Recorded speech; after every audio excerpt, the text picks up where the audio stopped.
Hi friends, నమస్తే. Welcome back to ప్రకృతి star kitchen. ఈరోజు మన కిచెన్లో ఉల్లిపాయ నిల్వ పచ్చడి రెసిపీ చూపించబోతున్నాను. ఈ చట్నీ ఒకసారి ప్రిపేర్ చేసి పెట్టుకుంటే 6 మంత్స్ వరకు కూడా స్టోర్ చేసుకోవచ్చండి. బ్యాచిలర్స్కైనా జాబ్ చేసే ఆడవాళ్ళకైనా చాలా బాగా యూజ్ అవుతుంది. ఒకసారి ఈ విధంగా ట్రై చేయండి. అందుకోసం ముందుగా 2 టీ స్పూన్ల ధనియాలు వేసుకుంటున్నాను. అలాగే 1 టీ స్పూన్ ఆవాలు, 1/4 టీ స్పూన్ మెంతులు వేసుకోవాలి. 1 టీ స్పూన్ జీలకర్రను వేసుకుని లో ఫ్లేమ్లోనే ఒక 2-3 నిమిషాల పాటు లైట్గా ఫ్రై చేసుకోవాలి. మరీ ఎక్కువగా ఫ్రై చేసుకోకండి. ఇప్పుడు స్టవ్ ఆఫ్ చేసేసుకుని చల్లారనివ్వాలి. ఇవి పూర్తిగా చల్లారనివ్వండి. తర్వాత ఇదే ఫ్యాన్లోకి 2 స్పూన్ల ఆయిల్ని వేసుకుని కట్ చేసుకున్న ఉల్లిపాయ ముక్కలను వేసుకుంటున్నాను. ఇక్కడ ఉల్లిపాయలు 6 వేసుకున్నానండి. ఈ విధంగా ఒక 30% వరకు ఫ్రై అయ్యేంత వరకు ఉల్లిపాయని ఫ్రై చేసుకోవాలి. నెక్స్ట్ ఇందులోనే ఒక లెమన్ సైజ్ చింతపండుని శుభ్రంగా కడిగి వేసుకోండి. అలాగే రుచికి సరిపడా సాల్ట్ని వేసుకుంటున్నాను. సాల్ట్ వేసుకుని మరొక 2-3 నిమిషాల పాటు ఉల్లిపాయని ఫ్రై చేసుకోండి. ఉల్లిపాయ పూర్తిగా కలర్ చేంజ్ అవ్వకుండా ఒక 70% వరకు ఉల్లిపాయ ఫ్రై అయితే సరిపోతుందండి. ఈ విధంగా ఉల్లిపాయ మగ్గిన తర్వాత ఈ ఉల్లిపాయను చల్లారనివ్వండి. ఇది చల్లారేలోపే నేను ముందుగానే వేయించి పక్కన పెట్టుకున్న ధనియాలనివి ఒక మిక్సీ జార్లో వేసుకుని ఇందులోనే 2 టీ స్పూన్ల రెడ్ చిల్లీ పౌడర్ వేసుకుంటున్నాను. చిల్లీ పౌడర్కి బదులుగా ఎండుమిర్చి వేసుకోవాలనుకుంటే ధనియాలు వేయించేటప్పుడే ఎండుమిర్చిని కూడా వేయించి తీసుకోండి.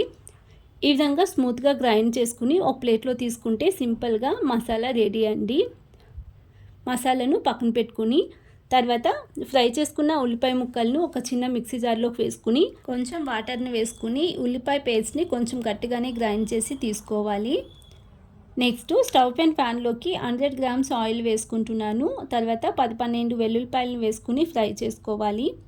నిల్వ పచ్చడికి కొంచెం ఆయిల్ ఎక్కువగానే ఉంటే బాగుంటుందండి. అలాగే 2 ఎండుమిర్చిని తుంచి వేసుకోవాలి. తర్వాత కొంచెం కరివేపాకును వేసుకుని ఫ్రై చేసుకోండి. వెల్లుల్లిపాయలు కొంచెం లైట్గా కలర్ చేంజ్ అయ్యేంత వరకు ఫ్రై చేసుకోవాలి. అలాగే 2 చిటికేల ఇంగువను వేసుకుని మిక్స్ చేసుకుని ఫ్రై చేసుకోండి. ఈ విధంగా ఫ్రై అయిన తర్వాత గ్రైండ్ చేసి పక్కన పెట్టుకున్న ఉల్లిపాయ పేస్ట్ని వేసుకుని మిక్స్ చేసుకుని ఫ్రై చేసుకోవాలి. ఒక 30% వరకు ఉల్లిపాయ పేస్ట్ ఫ్రై అయ్యేంత వరకు ఫ్రై చేసుకోండి. ఈ విధంగా ఫ్రై అయిన తర్వాత ఇందులోనే మేము ముందుగానే గ్రైండ్ చేసి పక్కన పెట్టుకున్న మసాలా పౌడర్ని వేసుకుని మిక్స్ చేసుకోవాలి. ఈ ఉల్లిపాయ పేస్ట్ను ఒక 20 నిమిషాల పాటైనా మిక్స్ చేసుకుంటూ మధ్యలో ఫ్రై చేసుకోవాలండి. నెక్స్ట్ ఇందులోనే కొంచెం బెల్లం వేసుకోవాలి. అలాగే సాల్ట్ వేసుకుంటున్నాను. బెల్లం వేసుకోవడం వలన టేస్ట్ చాలా బాగుంటుంది. బెల్లం నచ్చదు అనుకుంటే స్కిప్ చేసుకోవచ్చు.